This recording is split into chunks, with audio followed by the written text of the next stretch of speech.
Have you been injured in a motor vehicle accident? With over 40 years of experience in personal injury litigation, James Milady and his team at Lawyers West LLP, well, they've seen it all. Check them out now at www.lawyerswest.ca to set up your free consultation. The Green Men are live here in Vancouver. Ashley Young delivers, and DeMerit puts Watford in front.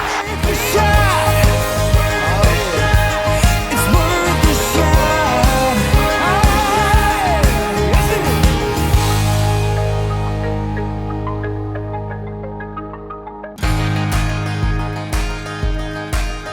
Hey everybody, welcome to episode number 3 of The Rise. My name is Ryan Sullivan. On the far side, we have Jay DeMerit, and in the middle, we have the one and only Kirk McLean. With knuckles.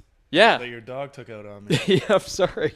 Sorry. It's all good. It's all good. No, that was an old injury. Lawsuit pending. No. Yeah. Sorry about that. Better work on that insurance policy for the Rise podcast. I'm going to have to go get a tetanus shot. Yeah, fair enough. And I didn't even mention. So over the summer, I got hitched, and I'm now part Scottish. So the brotherhood runs deep. Congratulations. Right there with you, buddy. Part Scottish. Yeah. Well, by association. There's not okay. It's not a lot of blood. Should have brought in some scotch. I should have. It's okay with the Sullivan part. You got the Irish in you, and that's okay. Yeah, it's not too bad. Yeah, I could have put some in the coffee. The interview would have been amazing. Not to say that it won't Next be. time around. Absolutely. Sober October. Yeah, it's been a tough one. Okay, before we get to absolutely anything, we're going to pay the bills. We're going to run down the Burrard block, and then we'll get right into it. The rise of Kirk McLean and your amazing career with the Vancouver Canucks. But first, let's talk about the fine folks at Burrard Physiotherapy, looking to keep the body healthy. Aren't we all? The skilled and caring therapists at Burrard Physio are here to help. They'll schedule up anything for you, carefully assess the damage, prescribe the exercises. They've also got the leading edge equipment, laser, shockwave, anti-gravity treadmill, and real-time ultrasound. It's ridiculous what they got going on over there. With over 150 years of combined experience, you know you're in the right hands with the fine folks at Burrard Physiotherapy. And on the next card. Little David Letterman. I know, it was pretty good, actually. I just did the lens there, so I'm happy you didn't smack it, actually. But okay, the fine folks at Burrard Roofing, they are up next. They were with us last season with the week ahead. They're back on again for the Rise. Fantastic company based off the North Shore, over 30 years experience there. And now this. Drip, drip, drip. Ladies, you don't have to sleep with that drip tonight. You know, that annoying drip in your home you just haven't gotten around to getting rid of? Burrard Roofing and Drainage can fix that annoying drip. For 40 years, Burrard Roofing and Drainage has been fixing roof leaks right down to the cause, guaranteed. Call Burrard Roofing and Drainage. Call 604-986-1812. Burrard Roofing and Drainage. We've got you covered. And next up, keeping the Burrard block going, we have the fine folks at the Burrard Hotel. It's not easy to get two idiots back in green spandex, but they succeeded, and we put together this little ditty. Even two guys in green spandex sometimes need to break away from regular life. And the Burrard has everything we need. Space for hanging out. Likes for exploring. Sweet rooms for getting ready for the game. And an amazing downtown location. So book your Burrard breakaway now and we'll see you at the game. By the way, at the bottom of your screen right now, there's a promo code that you can toss in to get 15% off your next stay. And if you comment below right now, you could be entered to win. You are entered to win a free 2-night stay at the Burrard Hotel as well. And we will announce the winner shortly, so stay tuned to the Green Men Facebook page for that and much, much more. And we also have to thank, of course, the folks at Red Truck Brewery. Red Truck Beer, our fine sponsor, as you can see. We need to get these boxes filled again. We do. It's in the plans. We do. I'll take the Amber Ale and the Classics, and you can take the IPAs. That's okay. I'm feeling a little hoppy these days. That's not too bad. So we can do that. And thank you to the Daily Hive. And, of course, James Milady and Lawyers West, our presenting sponsor. He's not a good man. He's a great man. If you need anything that has to do with the law, you better give them a shout. They do some fine work. All right. Speaking of someone who does fine work, we bring in the one and only, number one in your programs. It's a bird, it's a plane. It is Kirk McLean. How long have you been thinking about that one? It just came back to me, but we used to always say that back in the day. I'm sure you heard that. No, that's a first for me. Really? It is. I like that. Absolutely. It's- It's a plan. I don't know if it's going to stick, but it's out I'm there. digging it. Yeah, Digging it. Captain Kirk, welcome okay to the if I show, use buddy. that? Please do. Please do. The new outgoing voicemail right there. Very nice. Yeah, welcome to the show, buddy. It's Glad great be to here. have This you. is fantastic. Good for you guys. Congratulations on this. This is awesome. Well, thank you very much. Why don't we go back to the very start, and we'll get right into the rise. Growing up in Ontario, the winter is obviously a little bit different than what you've had out here in Vancouver, but you come up through the Oshawa Generals system, you head into the NHL. 84 was the draft year? Draft year 84, yeah, New Jersey Devils. New Jersey Devils. You're wearing the Christmas tree jersey. Yeah. It's beautiful. You go in there. You got Sean Burke as well. Coming up to 87. I'm fast forwarding a little bit past the Devils years. It's a Vancouver-based show. Yep. So, but you hit 87. We've had 2 knee surgeries in the bank already at this point. What's going through your head before the trade comes around? Well, I had no idea there was going to be any kind of trade. We knew that we were stocked with goaltenders in New Jersey. There was not only Sean Burke, who you mentioned, but there was Chris Terreri, Craig Billington. The present goaltender at the time was Alain Chevier, who did a wonderful job because they went through some really lean years. Chico Resch had just retired. Ron Lowe had just retired, and there was a slew of other European goaltenders that kind of did spot duty. So it didn't take a rocket scientist to figure out that something was going to happen because of the plethora of goaltenders and the commodity that they had. But when you do get that phone call, you're a little shocked. And I'd never been as far as Calgary, so I didn't really understand what Vancouver is. I never traveled out this far with New Jersey. It was just more on the East Coast because I ended up playing most of my first years in Portland, Maine. But was excited. I was told that I was traded with another person, but was unable to be told that because it hadn't gone through the league yet. And then, of course, when I'm on the plane, in comes Greg Adams, and then of course Greg, being from BC, gave me a nice BC lesson, I guess, if you will, on the 5-hour flight that we had here.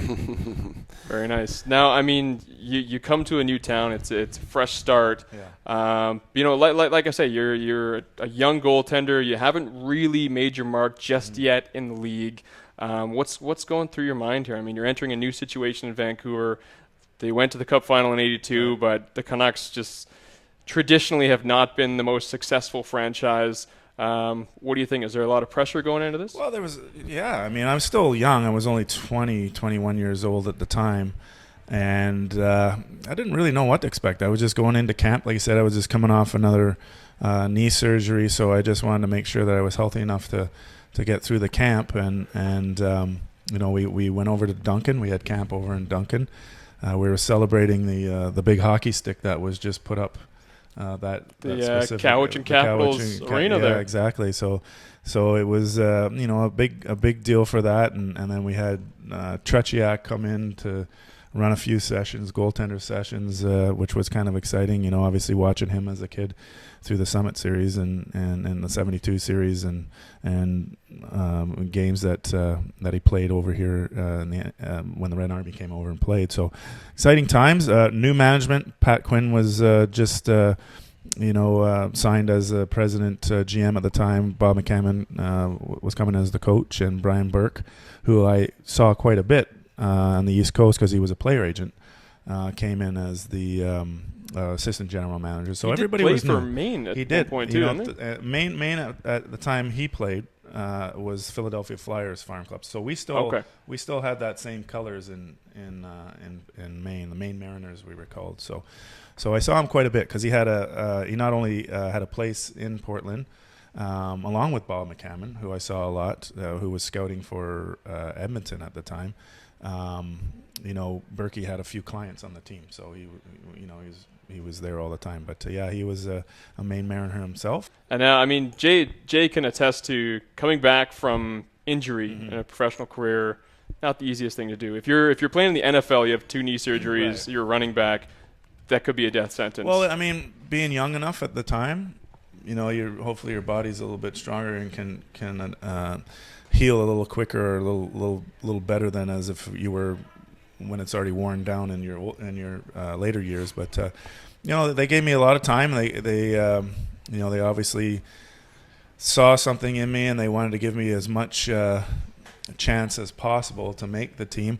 Richard Berdeur was still here with Frank Caprice was the other goaltender, and I think Wendell Young had just moved on to Pittsburgh. So it was the three of us basically that were fighting for one position anyways, and we ended up going with three goaltenders the first year for probably about 40 games or so, and then they decided to send Frank down to Fredericton, and then Richard and I just kind of split the games, and then the trading deadline came along, and they made the move, Richard to Hartford, and brought in Steve Weeks as kind of my mentor, and which was probably the best thing that ever happened to me in my career. Steve was a wonderful guy. He was a true professional and really taught me how to be a pro, especially. Well, that's a great segue, because that's one of the things we like to talk about this. Like when people rise to their own successes, usually it is because of help, and whether that's through your own support systems or especially in sports through your team systems. Yeah. Can you talk a little bit about the mentorship side that you went through, and maybe we'll get to this at the end of your career too. But now again, you're in your early 20s, you're starting to figure out the professional game. Anyone knows that's a transition, and playing under the lights and playing well and getting consistent, and that's all part of the thought process and physical process of becoming a pro. But talk about the mentorship and what kind of things are these guys saying to you, like. What kind of things are you going through, both on the mentality side, but then also just tricks in training and ways that you're physically getting better too as a player? With Steve, it was probably more to do with the physical part and practice habits. The mental side of it, he certainly helped out a lot with that. I did have a kind of a mentor, if you will, through junior hockey who was basically taught my style and what I used to get into the NHL and throughout my career. Ian Young was his name. He was a very famous junior hockey player in Oshawa, came up with Bobby Orr and ended up losing his vision in one eye. No mask back in those days, but him and Bobby Orr were the next two best things coming up, and unfortunately he couldn't get to that next level because he tried, but he couldn't do it. But so he was my mentor per se, as far as the goaltending position. But when Steve came in, he was a seasoned veteran. He was a talented guy, but he was I don't want to say he was a career backup goaltender, but he knew at that time he was kind of near the end of his career and was coming in to push me, I guess, at the end of the day and show me what it takes. Wow. All right, now let's get back to the early career here, knocking your coffee over. Okay, so we got 88, 89. You go 2017-3, your first Vezina nomination. Which lose was a huge surprise, obviously. You lose to Patrick Waugh, he turned out okay. Yeah, Yeah, I didn't expect that at all. But what a thrill that was, just to be nominated with, I think it was Patrick and Mike Vernon, I think, who was the other candidate, and Patrick came off that great year with Montreal, and if you're going to lose, I guess you're going to lose to him at the time, and I was just happy to be at the party. And we got to go back to Calgary, right. Quarterfinals, and I know this question, I'm sure, is like whenever anybody asks Green Men stuff, it's the handstand, it's the waffles, it always comes back. So I'm positive the pad stack question is probably that exact one for you. But we got to go back to Game 7, or actually we can even go further back than that. You guys are down 3-1 first off in the series to Calgary. Right. After a convincing Game 1 win, you drop the next three. The odds are completely stacked against you. And then you claw your way back with some OT victories. You go into Calgary. The save on Reichel, which really catapulted you guys. It seemed like that was the big momentum shot you needed to go through the next few series and then some.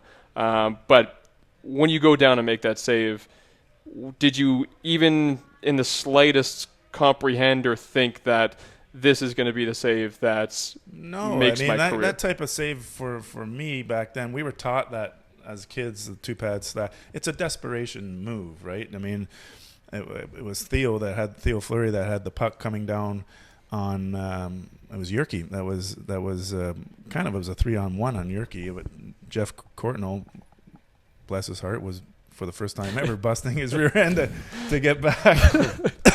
Excuse me, and to help out. But Yerke played it great.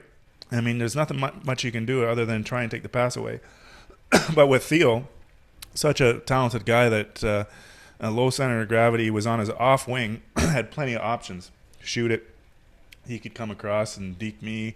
He could go short side, or he could drop it back to the trailer.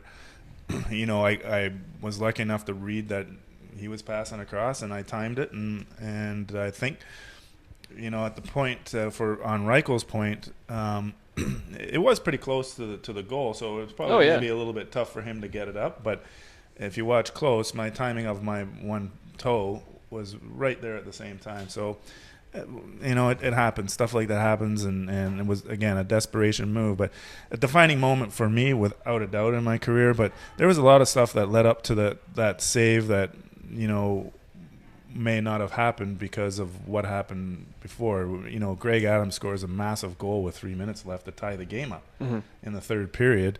You know, he doesn't score that goal. We don't get into overtime. You know, there was just after that again. There was a save I made on Al McInnes, probably with a minute left or 2 minutes left, where he came right into the hash marks, the top of the circles, and ripped one. And the cheater part on your glove, I was lucky to get it on and deflect it away. So, you know, there's people, you know, obviously focus on certain events. Pavel's goal, great pass by Jeff Brown up the middle, just great vision to see Pavel come into and then thread the needle was amazing. And then, of course, my save but there's other things that lead up to that you know, unfortunately people forget that, you know, we see and were very important to where we got. It's the athlete cliche after they win any series. If it's not the final, everyone always says, you know, we'll have fun with this, but it's back to business tomorrow, sort of thing. What's the party like? You come off the ice, a huge overtime win. You just drop these guys after a huge comeback in the series. What's the feeling? Well, you're overjoyed. You're ecstatic. You're tired. You're mentally tired. You're physically tired because of the war you went through. Huge rival. They were supposed to be one of the top seeds, and you know, it was weird because I had friends on the other team too. So you're shaking hands, and that's a tough part too because they're completely choked and pissed off, and then you got to shake their hands and try and, you know, not laugh in their face, that type of thing. But I mean, we've all been through it, and Jay would know it's hard to explain because we did have to go on to Dallas right afterwards, so we left. I remember before we even went to Game 7, you know, Pat said, "Listen, pack your bags. We're going on to Dallas." You know, that's that positive thinking, and we played another 2 nights later in Dallas, so we didn't really have too much time to enjoy the win, but we certainly enjoyed it. There's no doubt about it. You do got to calm it down at some point and say, listen, we got to move forward now. We got to think about Dallas. But I also think that, like, there's the party that lets you regroup after that. Absolutely. Like, you have to celebrate what you just accomplished. It's like the whole world of like mini victories to create like an ultimate goal. It's like, don't worry about that goal, worry about each step of the way. And like, you do have to kind of celebrate it, because what it does, it closes the loop on whatever just happened. And then when you come into training the next day, it's full focus on to the next thing. But I do think that the party or that final release is something that, you know, for me, and the teams I've been on, works. If we're all just like, okay, now we got to go back home, there's still this like, well, you're still human, right? Yeah. I mean, your emotions are there. You need to release, and you don't have to go crazy, right? You know, you just, especially if you're playing 2 nights later, but you can go out and have a couple of drinks, or maybe a couple of drinks on the plane, and that's it. You shut her down and enjoy it, and you don't not even drink if you don't want to have any champagne or whatever. Yeah, and I mean, most guys are pretty much on their own programs when it comes to this stuff. It's like some guys are the drinkers. I'm watching the baseball. I'm watching the wild card game. Yeah, I'm watching the New York wild card game, and these guys win a wild card game to get into the playoffs, and they're celebrating afterwards like they won the world championship. You know, that was gonna be my next question, because they do that for once they clinch the division as well. They come in, they got the Oakley's ski goggles and champagne everywhere. Well, you know, listen, in baseball, you're playing 162 games. It's a long Hefty. season, and very few get into the playoffs. So it's something to celebrate without a doubt. You know, it's quite an accomplishment when they're, you know, remember back in the day, I think there was only four teams or 6 maybe that got into the playoffs in in baseball. That's a lot of baseball to be playing. Yeah. And a lot of pressure to to be in those top 4 or 5 teams or whatever, 6 teams. So no, I understand that, and it's a little weird though when you're saying you're in a playoff game just to get in the playoffs, and then there you go. So there's the answer right there. It works. Okay, so now we're moving on to Dallas, and I mean, you're no stranger to a rivalry with the Dallas team as well. But so we're going in here. You guys end up winning the series 4-1. The biggest highlight of this series lies at the tip of Pavel Bure's elbow that just destroys Shane Churla's chin. And at the time, which is usually pretty tough to do. Yeah, tough dude. And at the time, I mean, everybody, there's been a whole 180, it seems, of thinking over the past 20 years in hockey, because Scott Stevens used to be just a legend enforcer, but now everyone looks at his hits and they're like, well, this actually is kind of a cheap shot. And, but the Bure was getting trampled throughout his entire shift. Right. It was a total payback thing. But from your vantage point, maybe go back to the start of that shift, if the memory is that clear for you. And, I'm obviously watching what's going on in front of me, but I mean, that was at the end of the day the ultimate cheap shot. I mean, knocked the guy. I didn't even see him coming. He probably would have got life for it now if that was in today's game. I mean, I don't know how he even came out of it with no suspension. Yeah. They obviously didn't have cameras all over the rink, and we got lucky. He got lucky because we know Pavel was a huge part of our success going forward. So, yeah, you don't like to see that kind of stuff. I mean, Pavel's pretty honest player for the most part, and yes, did take a lot of cheap shots himself. Pretty much why his career got cut short, because he took a lot of knee hacks and his legs were taken out a lot of time because he loved to drive and he loved to score goals, but it's the only way you catch him is to chop him down. So two major knee surgeries later, that kind of did him in. But for Pavel to do that kind of in a playoff situation, knowing that this could end his playoff run, was kind of odd. And like I said, we got real lucky that he was able to continue on without even getting a penalty. Yeah, it was unbelievable. But at the time, par for the course. Yeah. That's it's all allowed, it's all legal, and everyone seemed to be doing it. Mike Pekka had cheap Messier in Game 6 as well. Even now, you get in the playoffs now, the referees seem to put the whistle in the pocket a little bit, which I like. Mm-hmm. Let the players play, let them convene themselves, and it's just better hockey. Yeah, it's hockey at the end of the day, and I mean, if you're slowing the game down and it's penalties after penalties, I think it's pretty easy for even in soccer, it's pretty easy for the referee to call the ones that are noticeable, that it's obvious that this is a foul, or this is a penalty. But when they're so focused on, okay, this is what the rule book says, it's got to be like this, got to be like this, it turns me off the game, both games, because I'm a big fan of soccer as well. So I just don't like when the referees try to control the game. I like it when the players, it's all about them. In your mind, and this is a question for you as well, Jay. For soccer, for Kirk for hockey here, but same question. In your mind, how has replay changed the game when it comes to the penalties, when it comes to the suspensions? Because it's all reviewed now. Well, that's a good question. I think there should be maybe a little bit more replay in soccer for certain things, but sometimes it's a good thing to have suspension wise, maybe. But sometimes I think referees are out there. You're going to get human error, but there are moments when it's important times, whether it be playoffs or whatever, and these things are you got to get it right, because the wrong team could end up going through as opposed to the team that should, that type of thing. So, Well, and even like the puck crossing the line and ball crossing the line stuff, like technical things that are really swaying games, like a ball went over the line or puck went over the line, or is it a penalty when somebody's diving, and that kind of stuff I think is necessary, because it's technology, and if we have technology, why don't we use it? But I mean, to take it back, maybe not for the penalty side of the game, for every part of the game, do you like the excessive use of replay now? Yeah, now you can challenge, and even in soccer now, the World Cup was slowed down tremendously because we are involving replay now. Yeah. I mean, it's like Jay was saying, the technology is there, and in the World Cup you have two extra referees that are, but you have people eye in the skies. You have referees or conveners that are supervisors that are up in the sky. They should be able to make the call up there too, not just necessarily the referees on the field, because they do have the monitors and they can see everything. And yes, they're on mics with everybody. But I don't know. I think sometimes they're afraid to be that authority that's going to make. Well, I was always a defender, so I'm usually the one getting in trouble, which is never that awesome.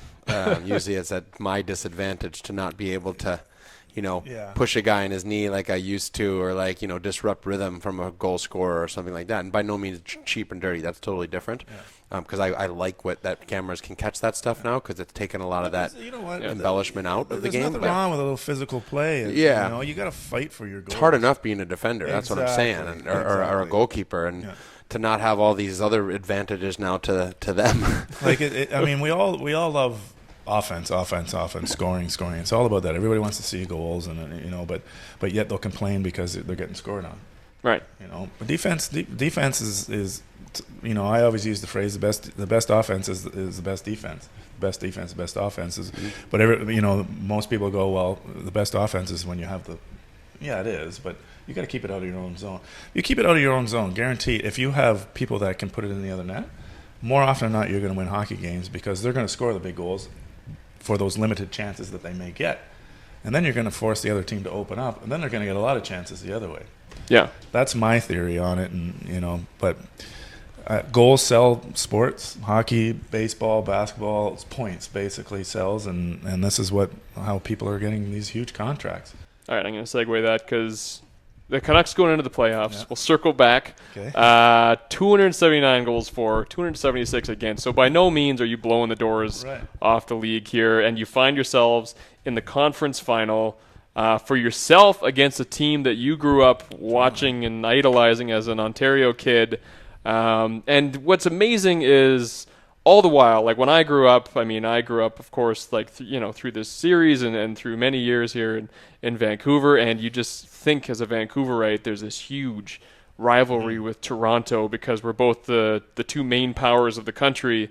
You go to Toronto and nobody cares for the Canucks-Leafs rivalry. It's non-existent. But that year in the playoffs, when we're both in the same conference, obviously things are a little different. What's going through your mind taking on your childhood club? I want to say I was a little worried, but it was weird. For one, because obviously family members are there, and we grew up as Leaf fans. My friends are there, so they're kind of on the fence. They want Toronto to win, but they want me split to do jerseys well. on. Yeah, exactly. So it was tough, and I never had success in Maple Leaf Gardens from junior hockey, because we used to play the Toronto Marlies, who were in the junior back in the day. We'd play at Maple Leaf Gardens, and for some reason, I don't know if it was the shape of the arena, because it's a smaller arena, eggshell kind of, no corners, high boards and like real boards, like real wood. Yeah. Back then, anyways, and it was just weird. I don't know if I couldn't get my angles right or whatever, but I never had success all through junior hockey. So I'm like, oh my God, we're playing the Leafs, and then we go in, we win game one, and then we split there, and then of course we come back and win 3 in Vancouver. But it was an odd feeling, because yes, all my family members, not just immediate family, but my cousins and my uncles and aunts and everything, we all grew up as Leaf fans. But I know they were cheering for me, and at the end of the day, I think they came out happy, and they supported me all the way, and our team for that matter. But it was kind of tough. It was kind of tough, and a great thing, Wendell Clark being who he is and the great guy he is, and in the handshake after we won here at the Coliseum, he just said, okay, go on and do it for Canada, because we were the last two teams for Canada. And of course, we're not seeing enough of that now, of Canadian teams getting that far. Yeah. So that was kind of nice. It was hard fought, and they were a good hockey team, and it was a great feeling to be able to win, obviously for personal reasons, but for the city and get into that Cup final. Now, you go to New York. Let's just dive right into the Stanley Cup final here. You go to New York, and not only, you were saying before, you might be playing 2 or 3 months more of hockey. on top of the regular season. It's a total grind, but now you have to travel back and forth to New York all the time. Basically, what's the thinking here? I mean, like Messier calls his shot. They drop the Devils. I mean, they're coming in with some momentum as well. But you guys are absolutely riding high, squeaking into the playoffs in seventh and doing what you've done. We're riding high, feeling pretty good about ourselves. We had the younger team, so we were, mentally we were thinking, okay, we can try to wear these guys down. They're coming off their big high. They're coming off the fact that they had this cloud from 1940. The team hadn't won since 1940, so they want to break that bad black cloud that they had over their heads. So, and of course, their team were made up with multiple championships. Through Messier, Kevin Lowe, Anderson, Tikkanen. I mean, you can go down the line. They were a true championship team, and knew what it took to win. So we knew we were in tough, and we go out a couple days early, and get into New York. We stayed a little bit further out of Manhattan just to stay away from all the propaganda and everything that's going on, and just prepare for what we had to do the 2 games in New York, and got down to business in game 1, and we pull out a win, and then of course go down 3 games and claw our way back to game 7 again. Yeah, now let's jump into game 6 maybe. Messier delivers the cheap shot. Mm-hmm. Karma comes back, I guess, for the Canucks after the Churla. But, you get the classic Jim Robson quote there. Then you get the iconic photo, Linden resting on the shoulder. You guys looked absolutely beat before. I mean, just endurance-wise, going back to New York. How did you muster it up to have one more in you? Well, prior to that, after we lost Game 5 Game 5 was Game 4 when we were down 3-1. So we go back for Game 5 into New York. They had already had the T-shirts made up, champions. They were ready, and of course the cups in the building just in case they won. So they were already celebrating, and that kind of those things where you go into the locker room and you pin up different things on the wall to kind of get you a little bit more motivated. And one of them, I believe, at the time was the T-shirts that they had made up already. They were already selling them on the streets and stuff, and we win that game pretty handily in New York, and then of course have that seesaw battle in Game 6 in Vancouver, and the picture does tell the story with Trev and I, and the blood coming down. It was just a war. It really was, because again, them being an experienced team and being through that past years multiple times, it was pretty chippy and it was pretty dirty behind the scenes, stuff that not everybody would see, definitely not on the in the telecast. But Trev was playing with, I don't know, all sorts of injuries, as were other guys, and to get over that emotion of winning that game and then realizing we're playing for the Stanley Cup in Game 7. I mean, it was we were holding each other up at the time. That's when now that we're talking about the finals, yeah. Can you walk us through what the finals is like? Again, games come thick and fast. You're already tired as hell. Right. There's battles out there every night. What goes on? And okay, is there a set plan for 7 games? Is it what are you guys talking about in the locker room? Is it let's just win Game 1? How much focus is put on Game 1 considering it's a 7 series? What goes on as far? It's can you just talk about from Game 1 to 7 what was going on in the locker room? Well, it really is. Well, I mean, it's survival of the fittest, because you're playing another 2.5, almost 3 months of hockey. Yeah. And then especially if you go 7-game series all the way through, and you do take it game by game, shift by shift. That's the only way you can really approach it, because you're coming up against the same team for minimum of 4 games, and you get to know each other pretty darn good. And first of all, we're playing a team that we've played already, probably back then at least 8 times, because we played each other 4 times home and away. So it's a rivalry with Calgary at the time, and you know that what their tendencies are and what have you. But things change when you get into that playoff series, and it's a grind every other night, and of course it gets heated more, and it's a war. So our message in '94 from Pat was just to, shift by shift. He would come in and maybe crack a joke and loosen up the tension a little bit before we went out on the ice. But we never looked ahead. We we just went out and we were concentrating on what that game was about and what the next shift was about. I'm always fascinated by this, and I mean the name of the show, The Rise, how you get yourself up and how you get yourself primed for that moment, for a Game 7 Stanley Cup Final. I mean Jay helped send Watford to the Premier League with an insane goal. When you're going into that high stakes, high pressure environment, how do you make sure that you stay on the level and you don't go overboard, you don't get too excited, you just stay in that moment?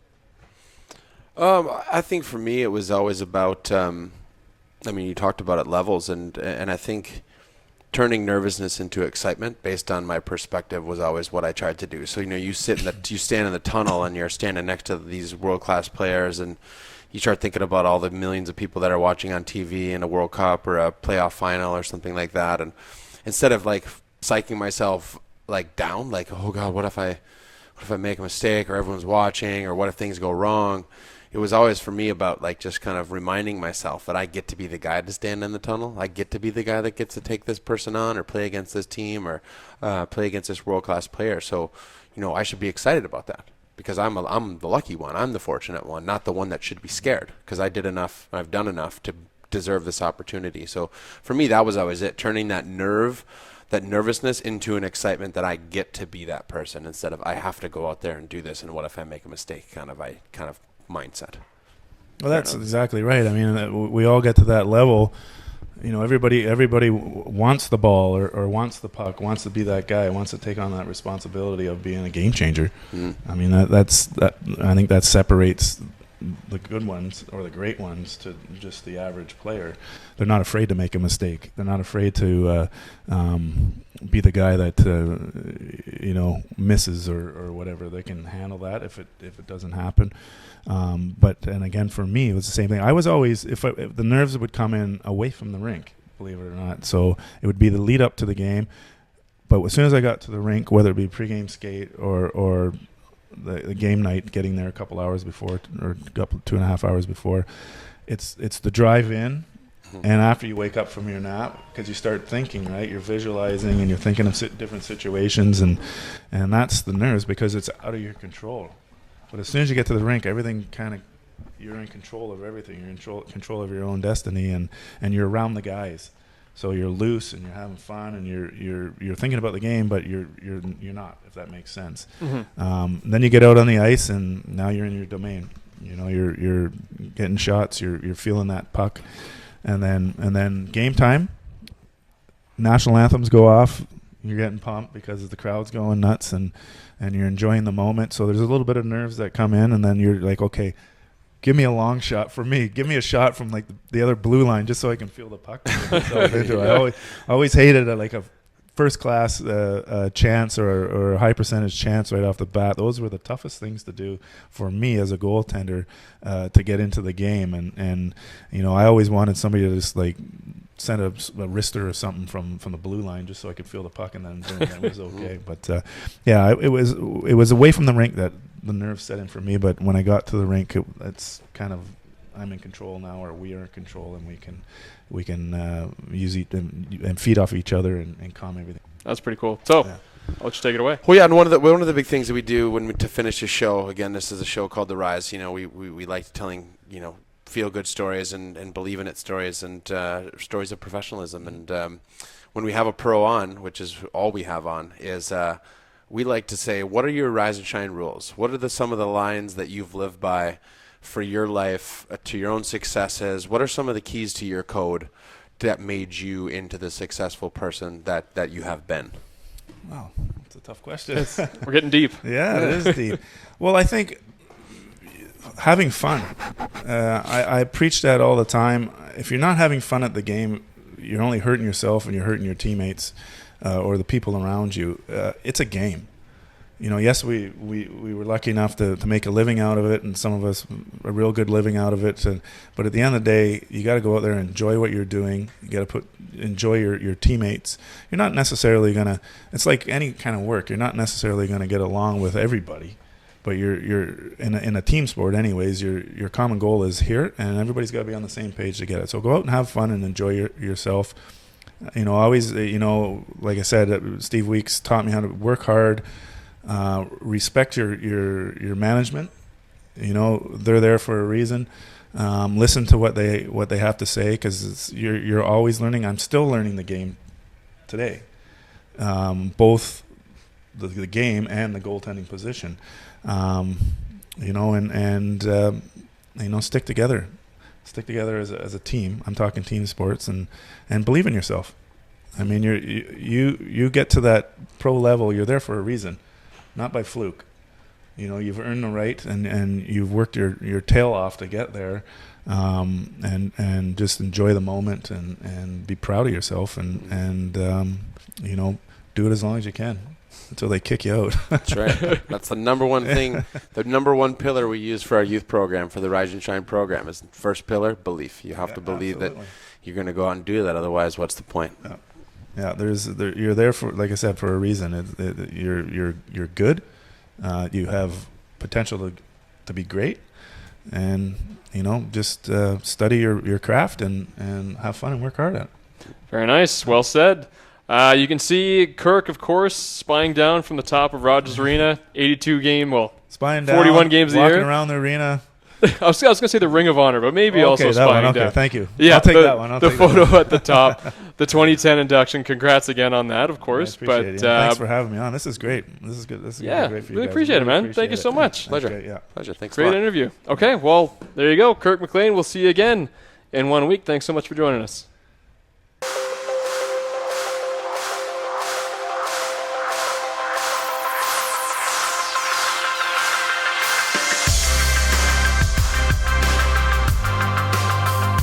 So we are sitting here at the future site of a really glamorous high-end facility called the Rise and Shine Retreat.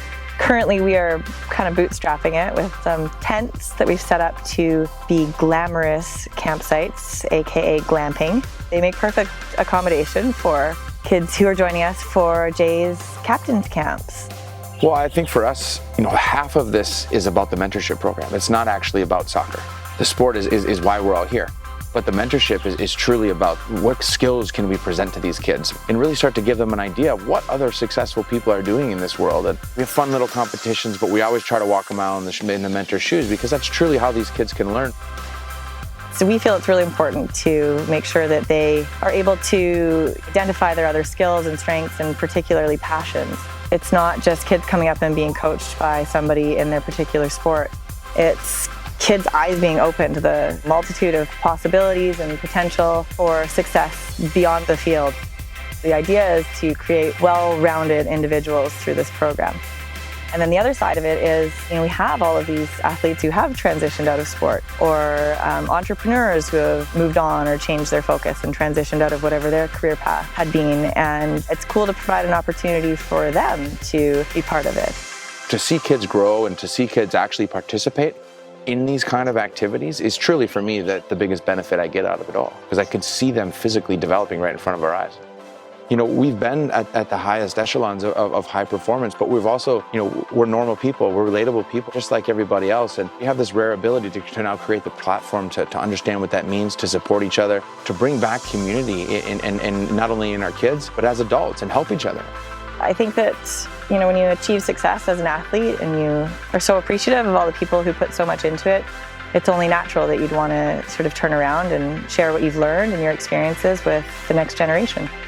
We call it the Rise and Shine Retreat. That's what we're trying to create. We want people to come here in the health and wellness space and say, when I leave here, I'm going to be shining brighter. I'm going to understand what Rise and Shine means and the mentality behind it. We want to create a multifaceted facility. We want to be able to host weddings. We want to be able to host kids camps. We want to do fundraisers. We want to host community nights where people come and play sand soccer. We have the license and the space to really create our own lifestyle and bring people along with that in all of this health and wellness sphere that we feel so strongly about, and have a great crew that can help in those environments and create those atmospheres. And that's the kind of thing that we want to do here. We want to be unique. We want to set a new standard in how we should live, and ultimately create a community that really cares for each other.